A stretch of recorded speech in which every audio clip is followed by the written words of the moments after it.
last night proved to you that the Clippers are better than the Lakers.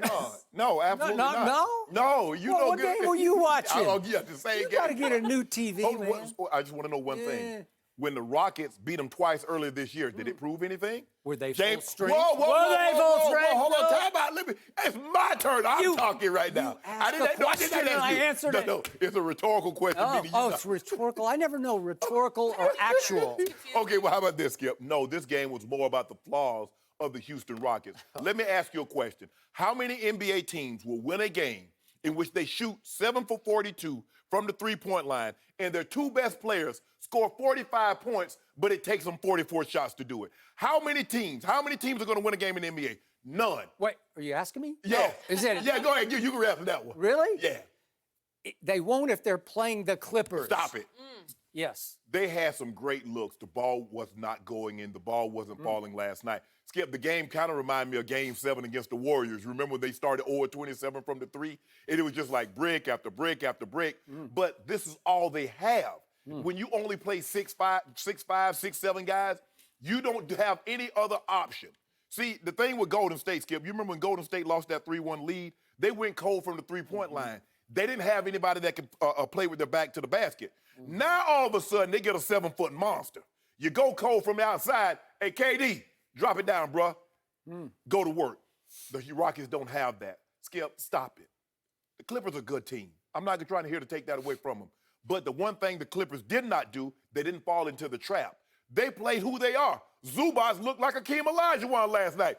When you're 7 foot tall and you got a guy 6'6" behind you, they don't run no plays for Zubas. They were dumping the ball down to Zub, and Zub giving work. Trez come in. They couldn't keep him off the glass. You go into the half and you're -9, bad things going to happen to you. Look, the Rockets played their style, and maybe that's conducive for them. But when they play teams that have skilled bigs, the Nuggets have a skilled big. Obviously, the Lakers have skilled bigs.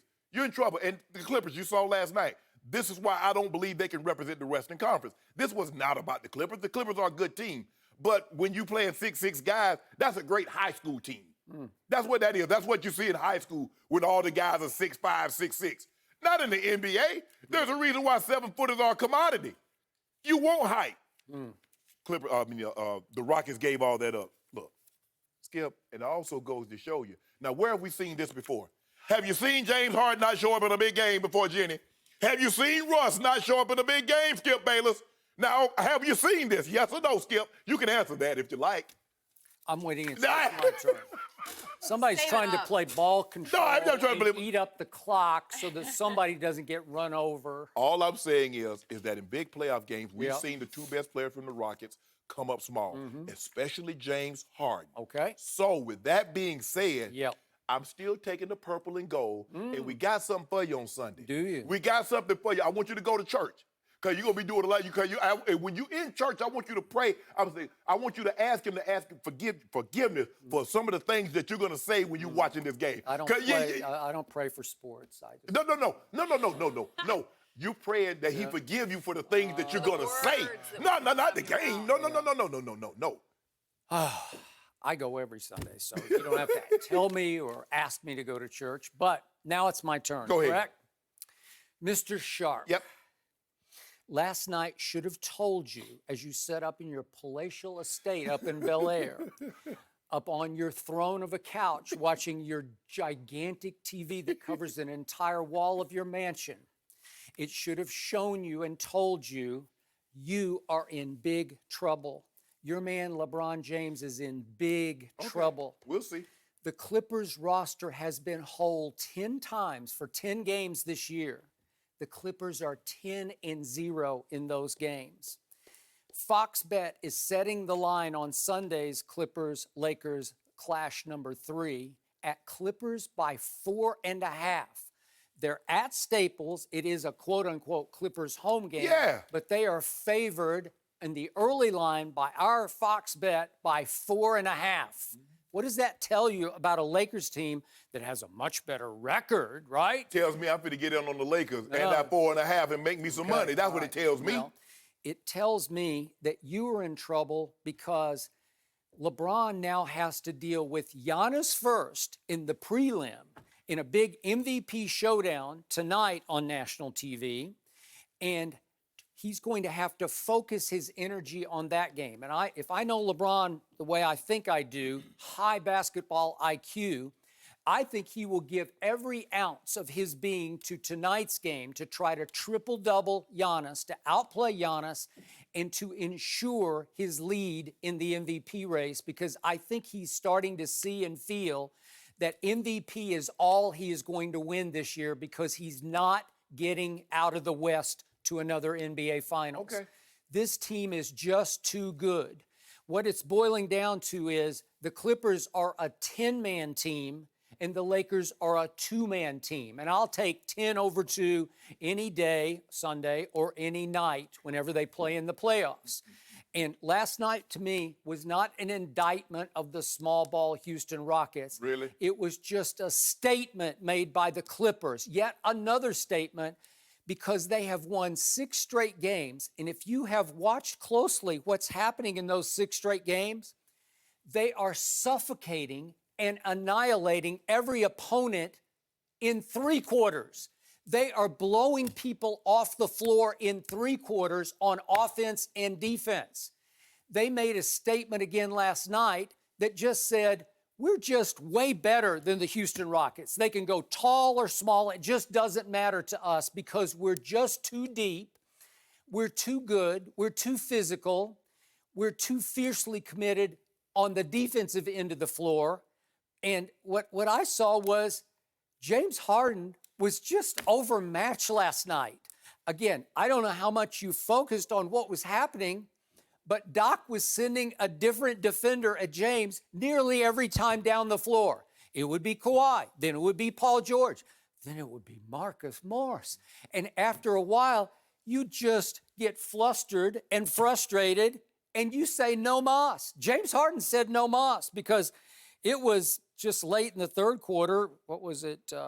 That James Harden, 2:57 left in the third, he just waved the white flag and he just went to the bench, and we didn't see him again. Yeah, he didn't have it. He didn't have it last night, Skip. So he shoots 4 of 17 and 0 for 8 from 3. And I'll give you, we've seen him melt down before and disappear in big games. But this was the kind of game where they're all over him, and they're all over every Rocket from the three-point line.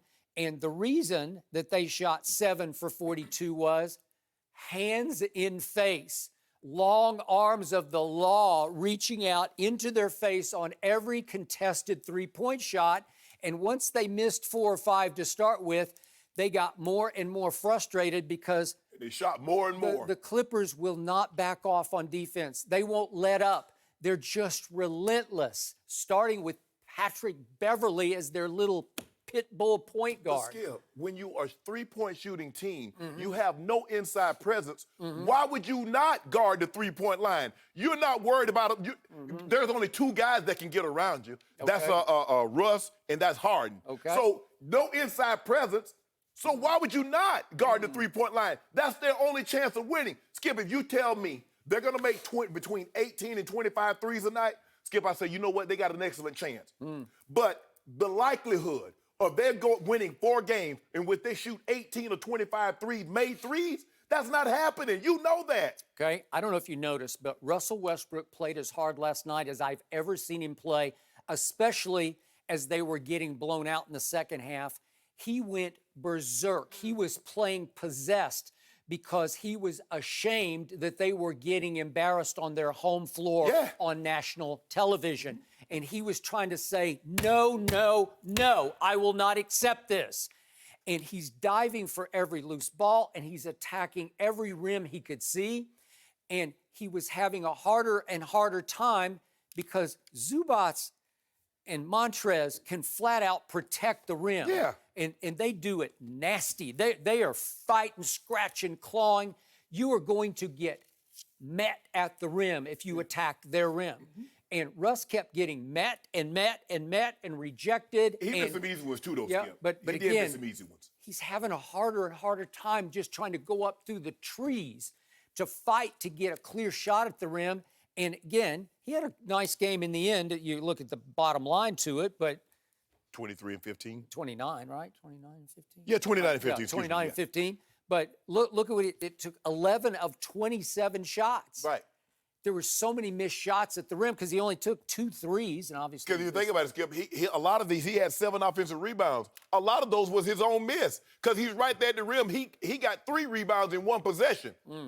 But that's what happens. I mean, like I said, Skip, look, I'm not saying the Clippers aren't good because they looked good last night. But I don't believe it was all about them. I believe the Rockets and their inability to make open threes. And then when they couldn't make them, Skip, it's like all of a sudden they started airballing. P.J. Tucker shot a couple of air balls. A couple of their guys shot air balls. You're not winning a game. At one point, Skip, they were 3 of 31 from the three-point line. Who you beating?